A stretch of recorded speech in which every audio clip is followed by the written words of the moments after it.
convite, fazer uma saudação calorosa ao nosso deputado Hélio Lopes aqui presente. Obrigado pela presença, deputado. Vamos falar um pouco aqui sobre cirurgia robótica, urológica. Eu sou médico, estou com 31 anos formado.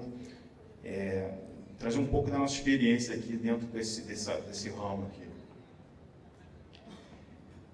Esse primeiro slide, a gente está falando sobre telemedicina, que talvez não seja diretamente o interesse aqui, mas eu queria só trazer, porque esse projeto a gente começou a estudar no Corpo Bombeiro em 2018, antes da pandemia, telemedicina no bombeiro. Essa carta é de 2019, antes da pandemia. O CREMET está me autorizando a implantar o projeto de telemedicina do Corpo Bombeiro, que foi talvez o primeiro projeto público do Estado do Rio de Janeiro. Ele consistia em cardiologia para o bombeiro que estava em Campos de Goytacazes ser atendido aqui no Rio de Janeiro. Como é que funcionava antes da telemedicina para a gente? O bombeiro tinha que vir de Campos, tinha uma consulta no Rio, gastava 10% do seu soldo para fazer isso e voltava para Campos com a receita, com os exames, com o que quer que seja. Com o projeto de telemedicina, a gente conseguiu 96% de resolutibilidade. Ontem o Tograco falou muito em wellness, né? Isso eu acho que é wellness também, né? 10% de salário a mais no bolso no final do mês, para mim é wellness, né? Então eu queria que você soubesse disso, Graco. Eu trouxe exclusivamente para você, porque isso para mim também é wellness, então por isso que eu estou trazendo esse tema.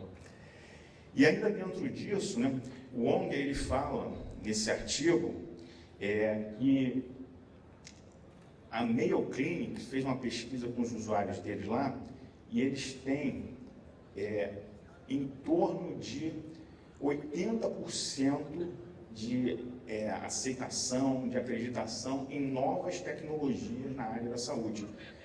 Eu sou médico há quase 32 anos, o médico é muito conservador, né? Ao longo da minha residência médica, eu fiz 6 anos de residência médica, 3 de mestrado. Várias vezes eu tive chefes de serviço falando para mim, entre um paper de 2 folhas e um tratado de 500, esquece o paper e vai sempre no tratado de 500 folhas. O médico é conservador, a gente tem muita dificuldade de inovações, de tecnologias novas, mas não pode ter esse medo. A gente tem que entender que elas estão aí, elas chegaram para ficar, a gente não pode ter esse medo, a gente tem que estar aberto para o que vier de novidade, a gente tem que incorporar ao nosso arsenal que a gente usa no dia a dia. O pós-graduando, né, eu vou trazer um pouco sobre a pós-graduação.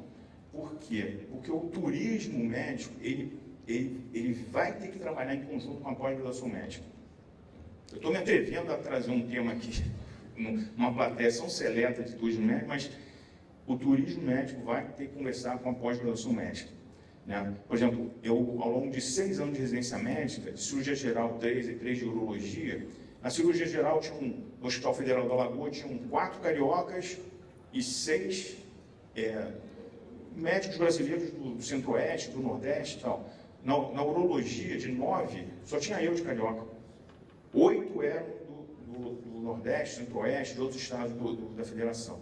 E o que a gente via com esses residentes, quando eles voltavam para os seus estados de origem, eles sempre voltavam, a gente viu o seguinte, que quando tinha um congresso, os palestrantes eram sempre aqui do serviço do Rio de Janeiro. Quando tinha um caso difícil lá, esse paciente vinha com o médico para cá para resolver aqui com o staff que foi chefe dele na residência. Então, o turismo médico passa por educação médica continuada, sem dúvida nenhuma. E o Brasil, ele é uma referência na América. América do Sul com certeza, mas eu me atrevo a dizer até que na América Latina, nessa questão de pós-graduação médica. A gente tem uma estrutura de saúde muito forte, muito completa, que permite que a gente possa trazer esses médicos formados aí em Colômbia, Equador, México, falando tanto da Venezuela aqui, né, que é um país interessante, que eu não tinha essa noção da Venezuela, mas trazer esses médicos para cá, eles vão voltar com esse conhecimento para o país de origem deles, e a gente vai ser a referência deles para, em todos os momentos de dificuldades, eles vão buscar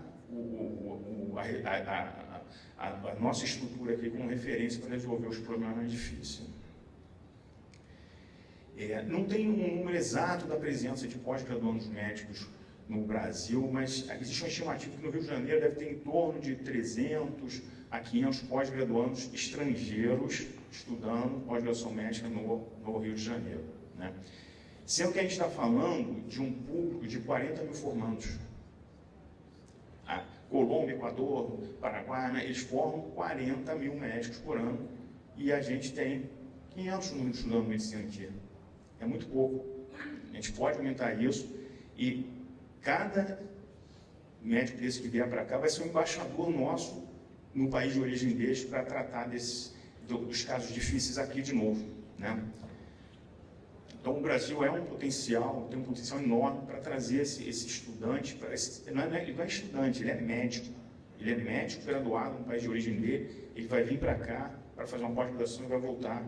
E isso, eu me atrevo a trazer esse tema para o turismo médico de saúde, porque eu acho que ele passa um pouco por isso também.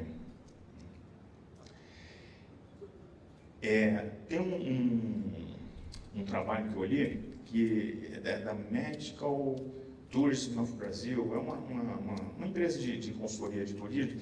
Ele traz esses dados aqui, né? O turismo tradicional vai gerar em torno de $120 por dia, com um período de 22 dias de internação. É só porque a gente fala muito da parte financeira, tem muito pessoal falando da parte financeira, isso vai dar $2.640 por mês no turismo médico tradicional. O pós-graduando, ele tem um ticket de $500 a $1.750 por mês, e ele vai ficar 3 anos aqui. Então, se você analisar sobre o prisma financeiro, o turismo, a pós-graduação, a educação médica continuada, também é interessante. Tá? Sobre a legislação, né, porque se debate muito sobre o revalida, isso não é um debate de revalida. O pós-graduando, quando ele é médico formado na Colômbia, ele vai vir aqui, ele tem um CRM provisório do MEC, do CREMERG, ele vai ter autorização para exercer a pós-graduação dele aqui como médico, durante o período que ele tiver ativo na pós-graduação, com todos os direitos e deveres de um residente brasileiro fazendo residência médica aqui no Brasil. Tá? E a gente vai começar a entrar um pouquinho na cirurgia robótica. Uma pesquisa que eu vi também da Biomedical School, que é uma empresa de pós-graduação médica internacional, que está presente em 10 países, essa empresa, né? Ela mostrou que 73% dos alunos, dos médicos pós-graduandos dessa empresa, eles aceitariam ficar mais um ano aqui para fazer um curso específico, por exemplo, de cirurgia robótica, né? Que é uma tecnologia. O Felipe falou da robótica aqui no Paraguai, então a gente vou conversar com você sobre isso. É uma tecnologia que veio para ficar. Na urologia, ela é indiscutível. Você não discute mais cirurgia de próstata para câncer de próstata se não for por robótica hoje em dia. Né? Então é indiscutível a cirurgia robótica dentro da clínica urológica. Tirar um rim hoje em dia, uma nefrectomia, passa por robótica, não tem como discutir isso. Né? Então, assim, existe o interesse ainda desse pós-graduando e ficar mais tempo para fazer uma subespecialidade dentro da pós-graduação que ele está disposto a fazer. E aí, Felipe, você falou de robótica no Paraguai, que não tem e tal. A gente também tem um mercado que tem que ser explorado. Eu vou te dizer, nós temos no Brasil em torno de 100 robôs, que estão em 15 estados, em 88 cidades. No Brasil tem 5.500 cidades, em 88 tem robô para fazer cirurgia urológica prostática. Então, a gente está falando de 5.420 cidades aí que precisam mandar doente para os centros que tem robô para fazer um câncer de próstata. Então, tem um mercado interno gigantesco. Né? Atualmente, o Brasil faz 70 mil diagnósticos de câncer de próstata por ano. Né? Então, é um volume grande de diagnóstico que está distribuído em todos os estados da federação. E eles não tendo acesso, em muitos casos, ao padrão ouro da cirurgia do câncer de próstata, que é a cirurgia robótica. Tem muito paciente perdendo essa oportunidade, que a gente pode trazer isso de forma a melhorar a qualidade do atendimento oncológico desse doente, que é indiscutível, a cirurgia robótica. E isso é um grande mercado também. Né? Falou-se muito também da questão de custo, né? Só para mostrar rapidamente aqui, os custos americanos, ele passa aí por em torno de uns 40 mil dólares, custo total de uma cirurgia urológica lá, robótica, e aqui no Brasil vai estar em torno de 10 mil dólares. Então, é vantajoso para o turista de saúde americano vir operar aqui, sendo que a certificação da cirurgia robótica, ela não é brasileira, ela é internacional. Então, a mesma certificação do urologista brasileiro é do urologista português, italiano, americano, canadense. Essa certificação ela é internacional e ela habilita aquele profissional internacionalmente dentro daquela tecnologia. Tá? Bom, consegui fazer em 10 minutos no meu tempo. Agradecer aqui o convite de todos, a presença de todos, agradecer o convite da organização aqui e muito obrigado.